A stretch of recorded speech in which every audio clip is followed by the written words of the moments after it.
नमः शिवाय।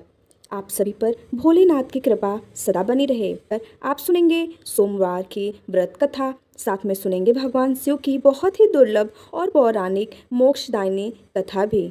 कथा का शुभारंभ करने से पहले सब मिलकर भगवान शिव की स्तुति करते हैं। भगवान शिव की स्तुति का पाठ करने से हर संकट से मुक्ति मिलती है और सभी मनोकामनाएं भी पूर्ण हो जाती हैं। स्कंद महापुराण के कुमारिका खंड में भगवान शिव की स्तुति का वर्णन किया गया है। अगर आप भी भोलेनाथ की कृपा प्राप्त करना चाहते हैं तो चलिए आपको सुनाते हैं भगवान शिव की स्तुति हिंदी में। स्कंद जी बोले, सब प्रकार के रोग शोक से रहित हैं, उन कल्याण स्वरूप भगवान शिव को नमस्कार है। जो सबके भीतर मन रूप से निवास करते हैं, उन भगवान शिव को नमस्कार है। संपूर्ण देवताओं से पूजित भगवान शंकर को नमस्कार है। भक्त जनों पर निरंतर कृपा करने वाले आप भगवान महेश्वर को नमस्कार है। सबकी उत्पत्ति के कारण भगवान भव को नमस्कार है। भगवान आप भव के उद्भव संसार के सृष्टा हैं, आपको नमस्कार है। कामदेव का विध्वंस करने वाले आपको नमस्कार है।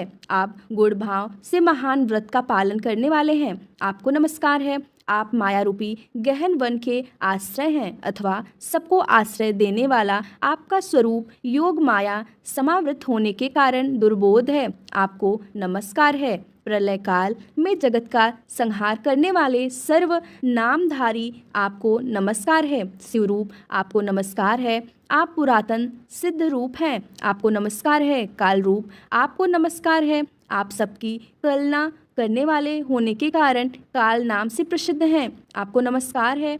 आप काल की कला का अतिक्रमण करके उससे बहुत दूर रहते हैं, आपको नमस्कार है। आप स्वाभाविक ऐश्वर्य से संपन्न हैं, आपको नमस्कार है। आप अप्रमेय महिमा वाले वृषभ तथा महासमृद्धि से संपन्न हैं, आपको नमस्कार है। आप सबको शरण देने वाले हैं, आपको नमस्कार है। आप ही निर्गुण ब्रह्म हैं, आपको नमस्कार है। आपके अनुगामी सेवक भयानक गुण संपन्न हैं, आपको नमस्कार है। नाना भुवनों पर अधिकार रखने वाले आपको नमस्कार है। भक्तों को मनोवांछित फल प्रदान करने वाले आपको नमस्कार है। भगवान आप ही कर्मों का फल देने वाले हैं, आपको नमस्कार है। आप ही सबका धारण पोषण करने वाले दाता तथा उत्तम करता है, आपको सर्वदा नमस्कार है। आपके अनंत रूप हैं, आपका कोप सबके लिए असह्य है, आपको सदैव नमस्कार है। आपके स्वरूप का नाम कोई माप नहीं हो सकता, आपको नमस्कार है। वृषभेंद्र को अपना वाहन बनाने वाले आप भगवान महेश्वर को नमस्कार है। आप सुप्रसिद्ध महौषध रूप हैं, आपको नमस्कार है। समस्त व्याधियों का विनाश करने वाले आपको नमस्कार है। आप चराचर स्वरूप सबको विचार तवन निर्णयात्मिका शक्ति देने वाले कुमारनाथ के नाम से प्रसिद्ध तथा परम कल्याण स्वरूप हैं, आपको नमस्कार है। प्रभु आप मेरे स्वामी हैं, संपूर्ण भूतों के ईश्वर एवं महेश्वर हैं। आप ही समस्त भोगों के अधिपति हैं, वाणी बल और बुद्धि के अधिपति भी आप ही हैं। आप ही क्रोध और मोह पर शासन करने वाले हैं, पर और अपर के स्वामी भी आप ही हैं। सबकी हृदय गुहा में निवास करने वाले परमेश्वर तथा मुक्ति के अधीश्वर भी आप ही हैं, आपको नमस्कार है। शिव जी ने कहा, जो लोग सायंकाल और प्रातःकाल पूर्ण भक्ति पूर्वक तुम्हारे द्वारा की हुई इस स्तुति से मेरा स्वतः करेंगे, उनको जो फल प्राप्त होगा उसका वर्णन करता हूँ, सुनो। उन्हें कोई रोग नहीं होगा, दरिद्रता भी नहीं होगी तथा प्रियजनों से कभी वियोग भी नहीं होगा। वे इस संसार में दुर्लभ भोगों का उपभोग करके मेरे परम धाम को प्राप्त करेंगे। इस प्रकार से श्री स्कंद महापुराण के कुमारिका खंड में शिव स्तुति संपूर्ण हुई। पौराणिक कथा के अनुसार अमरावती नगर में एक धनी व्यापारी रहा करता था। दूर दूर तक उसका व्यापार फैला हुआ था। नगर में उस व्यापारी का सभी लोग बहुत मान सम्मान करते थे। इतना सब कुछ होने पर भी वह व्यापारी मन से बहुत दुखी था, क्योंकि उस व्यापारी का कोई पुत्र जो नहीं था। दिन दिन रात उसे बस एक ही चिंता सताती रहती थी कि उसकी मृत्यु के बाद उसके इतने बड़े व्यापार और धन संपत्ति को कौन संभालेगा। पुत्र प्राप्ति की इच्छा से वह व्यापारी हर सोमवार भगवान शिव की व्रत और पूजा किया करता था। सायंकाल को वह व्यापारी शिव मंदिर में जाकर भगवान शिव के सामने घी का दीपक भी जलाता था। उस व्यापारी की भक्ति देखकर एक दिन देवी पार्वती ने भगवान शिव से कहा, हे प्रभु, यह व्यापारी आपका सच्चा भक्त है। कितने दिनों से यह सोमवार का व्रत और पूजा नियमित कर रहा है। भगवान, आप इस व्यापारी की मनोकामना अवश्य पूर्ण करें। तब भगवान शिव ने मुस्कुराते हुए कहा, हे पार्वती, इस संसार में सबको उसके कर्म के अनुसार फल की प्राप्ति होती है। प्राणी जैसा कर्म करते हैं उन्हें वैसा ही फल मिलता है।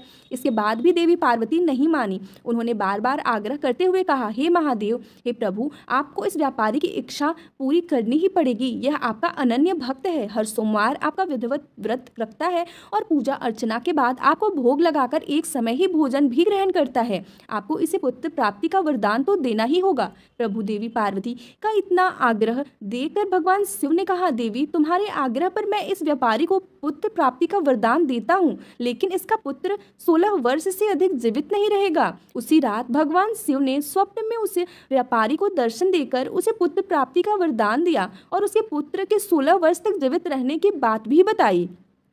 भगवान के वरदान से उस व्यापारी को खुशी तो हुई, लेकिन अल्पायु की चिंता ने उस खुशी को नष्ट कर दिया। व्यापारी अब भी पहले की तरह सोमवार का विधिवत व्रत करता रहा। कुछ महीने पश्चात उसके घर में एक बहुत ही सुंदर पुत्र उत्पन्न हुआ। पुत्र जन्म से व्यापारी के घर में खुशियां भर गईं। बहुत धूमधाम से पुत्र जन्म का समारोह मनाया गया। व्यापारी को पुत्र जन्म की अधिक खुशी नहीं हुई, क्योंकि उसे पुत्र की अल्प आयु के रहस्य का पता था, लेकिन यह रहस्य घर में किसी और को मालूम नहीं था। विद्वान ब्राह्मणों ने उस पुत्र का नाम अमर रखा। जब अमर 12 वर्ष का हुआ तो शिक्षा के लिए उसे वाराणसी भेजने का निश्चय किया गया। व्यापारी ने अमर के मामा दीपचंद को बुलाया और कहा कि अमर को शिक्षा प्राप्त करने के लिए वाराणसी छोड़कर आओ। अमर अब अपने मामा के साथ शिक्षा प्राप्त करने के लिए चल दिया। रास्ते में जहाँ भी अमर और दीपचंद रात्रि विश्राम के लिए ठहरते, वहीं यज्ञ करते और ब्राह्मणों को भोजन कराते थे। लंबी यात्रा के बाद अमर और दीपचंद एक नगर में पहुंचे। उस नगर के राजा की कन्या के विवाह की खुशी में पूरे नगर को सजाया गया था। निश्चित समय पर बारात आ गई, लेकिन वर का पिता अपने बेटे के एक आंख से काना होने के कारण बहुत चिंतित था। उसे इस बात का भय सता रहा था कि राजा को इस बात का पता चलने पर कहीं वह विवाह से इनकार ना कर दे, इससे उसकी बदनामी होगी। वर के पिता ने अमर को देखा तो उसके मस्तिष्क में एक विचार आया। उसने सोचा, क्यों न इस लड़के को दूल्हा बनाकर राजकुमारी से विवाह करा दूं। विवाह के बाद इसको धन देकर विदा कर दूंगा और राजकुमारी को अपने नगर में ले जाऊंगा। वर के पिता ने इस संबंध में अमर और दीपचंद से बात की। दीपचंद ने धन मिलने के लालच में वर के पिता की बात स्वीकार कर ली और अमर को दूल्हे के वस्त्र पहनाकर राजकुमारी चंद्रिका से विवाह करा दिया गया। राजा ने बहुत सा धन देकर राजकुमारी को विदा किया। अमर जब लौट रहा था तो सच नहीं छिपा सका और उसने राजकुमारी के दुपट्टे पर लिख दिया, राजकुमारी चंद्रिका, तुम्हारा विवाह तो मेरे साथ हुआ था। मैं तो वाराणसी में शिक्षा प्राप्त करने जा रहा हूँ। अब तुम्हें जिस नवयुवक की पत्नी बनना पड़ेगा वह काना है। वो जब राजकुमारी ने अपने दुपट्टे पर लिखा हुआ पढ़ा तो उसने काने लड़के के साथ जाने से इनकार कर दिया। राजा ने सब बातें जानकर राजकुमारी को महल में रख लिया। उधर अमर अपने मामा दीपचंद के साथ वाराणसी पहुंच गया। अमर ने गुरुकुल में पढ़ना प्रारंभ कर दिया। जब अमर की आयु 16 वर्ष की हुई तो उसने एक यज्ञ किया। यज्ञ की समाप्ति पर ब्राह्मणों को भोजन कराया और खूब अन्य वस्त्र दान किए। रात को अमर अपने शयन कक्ष में सो गया। शिव जी के वरदान के अनुसार शयनावस्था में ही अमर के प्राण पखेरु उड़ गए। सूर्योदय पर मामा अमर को मृत देखकर रोने पीटने लगा। आसपास के लोग भी एकत्र होकर दुख प्रकट करने लगे। मामा के रोने के विलाप करने से स्वर समीप से गुजरते हुए भगवान शिव और माता पार्वती ने भी सुने। तब माता पार्वती ने भगवान से कहा, प्राणनाथ, मुझसे इसके रोने का सहन नहीं हो रहा। आप इस व्यक्ति के कष्ट को अवश्य दूर कीजिए। भगवान शिव ने देवी पार्वती से कहा। अदृश्य रूप में जाकर अमर को देखा तो पार्वती जी से बोले, देवी, यह तो उसी व्यापारी का पुत्र है जिसे मैंने 16 वर्ष की आयु का वरदान दिया था। आज इसकी आयु तो पूरी हो गई। देवी पार्वती ने फिर भगवान शिव से निवेदन किया, हे प्राणनाथ, आप इस लड़के को जीवित कर दीजिए, नहीं तो इस लड़के के माता पिता पुत्र के मृत्यु के कारण रो रो कर अपने प्राणों को त्याग कर देंगे। इस लड़के का पिता तो आपका परम भक्त है, वर्षों से सोमवार का व्रत करते हुए आपको भोग लगा रहा है। माता पार्वती के बार बार आग्रह करने पर भगवान शिव ने उस लड़के को जीवित होने का वरदान दे दिया और कुछ ही क्षणों में वह जीवित होकर उठ बैठा। फिर शिक्षा समाप्त करके अमर मामा के साथ अपने नगर की ओर चल दिया। दोनों चलते हुए उसी नगर में पहुंचे जहां अमर का विवाह हुआ था।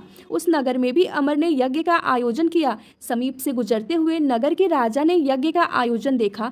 तब राजा ने अमर को तुरंत पहचान लिया। यज्ञ समाप्त होने पर राजा अमर को और उसके मामा को महल में ले गए और कुछ दिन उन्हें महल में रखकर बहुत सारा धन वस्त्र देकर राजकुमारी के साथ विदा कर दिया।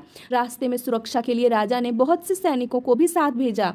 दीप से नगर में पहुंचते ही एक दूत को घर भेजकर अपने आने की सूचना भेजी। अपने बेटे अमर के जीवित वापस लौटने की सूचना से व्यापारी बहुत प्रसन्न हुआ। व्यापारी ने अपनी पत्नी के साथ स्वयं को एक कमरे में बंद कर रखा था। भूखे प्यासे रहकर व्यापारी और उसकी पत्नी बेटे की प्रतीक्षा कर रहे थे। उन्होंने प्रतिज्ञा कर रखी थी कि यदि उन्हें अपने बेटे की मृत्यु का समाचार मिला तो वे दोनों भी अपने प्राण त्याग देंगे। व्यापारी अपनी पत्नी और मित्रों के साथ नगर के द्वार पर पहुंच गया। अपने बेटे के विवाह का समाचार सुनकर पुत्रवधू राजकुमारी चंद्रकत को देखकर उसकी खुशी का ठिकाना नहीं रहा। उसी रात भगवान शिव ने व्यापारी के स्वप्न में आकर कहा, हे सृष्टि, मैंने सोमवार के व्रत करने और व्रत कथा सुनने से प्रसन्न होकर तेरे पुत्र को लंबी आयु प्रदान की है। यह सुनकर व्यापारी बहुत प्रसन्न हुआ। सोमवार का व्रत करने से व्यापारी के घर में खुशियां लौट आई। शास्त्रों में लिखा है कि जो स्त्री पुरुष सोमवार का विधिवत व्रत करते और व्रत कथा सुनते हैं उनकी सभी इच्छाएं महादेव की कृपा से पूरी हो जाती हैं। सोमवार व्रत कथा समाप्त। अब सुनिए भगवान शिव और माता पार्वती की कथा। एक बार भगवान शिव देवी पार्वती जी के साथ हरिद्वार भ्रमण पर गए थे। पार्वती जी ने वहां देखा कि सहस्त्र मनुष्य गंगा जी में स्नान कर हर हर गंगे कहते चले जा रहे हैं, परंतु सभी दुखी और पाप परायण हैं। तब देवी पार्वती जी ने बड़े आश्चर्य से भोलेनाथ से पूछा, हे देव, गंगा में इतनी बार स्नान करने पर भी इनके पाप और दुखों का नाश क्यों नहीं हुआ? क्या अपवित्र गंगा जी में लोगों के पापों का नाश करने की शक्ति नहीं रही? तब भगवान शिव देवी पार्वती से कहने लगे, प्रिय, गंगा में तो आज भी वही शक्ति है, परंतु इन लोगों ने पाप नाशनी गंगा में स्नान ही नहीं किया है, तब भला इन्हें लाभ कैसे होगा? देवी पार्वती ने यह सुनकर बड़ा आश्चर्य किया। फिर पूछा, प्रभु, स्नान कैसे नहीं किया? मैं तो देख रही हूँ कि सभी तो गंगा में स्नान करके आ रहे हैं और अभी तक तो इनके शरीर भी गीले हैं। तब भगवान शिव ने कहा कि देवी, यह तो केवल जल में डुबकी लगाकर आ रहे हैं। मैं तुम्हें इनका रहस्य कल समझाऊं। अगले दिन बड़े जोर की बरसात होने लगी। सारी गलियां कीचड़ से भर गई। एक चौड़े रास्ते में गहरा गड्ढा था, उसके चारों ओर कीचड़ ही कीचड़ भरा हुआ था। भगवान शिव ने अपनी माया से एक वृद्ध रूप धारण कर लिया और एक दिन विवश की तरह गड्ढे में जाकर ऐसे पड़ गए मानो कोई मनुष्य चलता हुआ गड्ढे में गिर पड़ा हो और निकलने का प्रयास करने पर भी निकल नहीं पा रहा हो। और भगवान शिव ने देवी पार्वती को गड्ढे से थोड़ी दूर यह समझाकर बिठा दिया कि देखो, आप लोगों को सुनो सुनो कर पुकारती रहना कि मेरे वृद्ध पति अचानक गड्ढे में गिर पड़े हैं। कोई पुण्यात्मा इन्हें निकाल कर इनके प्राण बचाए और मुझ अबला की सहायता करे। भगवान शिव ने कहा कि देवी, जब कोई भी मुझे गड्ढे से निकालने के लिए तैयार हो तब तुम उनसे बस इतना कह देना कि मेरे पति सर्वथा निष्पाप है। इन्होंने अपने जीवन में कभी कोई पाप नहीं किया है, इसलिए इन्हें वही छुए जो स्वयं निष्पाप हो। अगर आपने अपने जीवन में एक बार भी कोई भी छोटे से छोटा पाप तक नहीं किया हो तभी मेरे पति को हाथ लगाना, नहीं तो हाथ लगाते ही आप भस्म हो जाएंगे।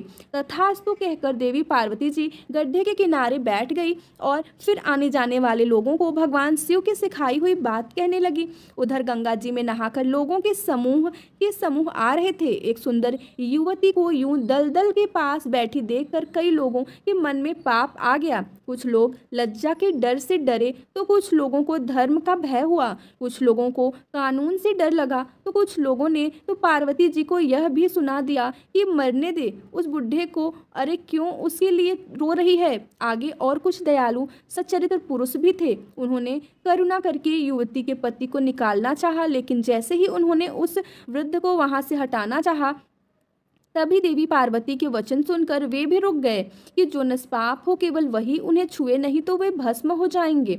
उन्होंने सोचा कि हम तो गंगा में नहाकर आए हैं तो क्या हुआ, पापी तो हैं ही, कहीं हाथ न जल जाए। और इस प्रकार उन वृद्ध को निकालने के कारण कहीं इस स्त्री के कहे अनुसार हम खुद भस्म ना हो जाएं।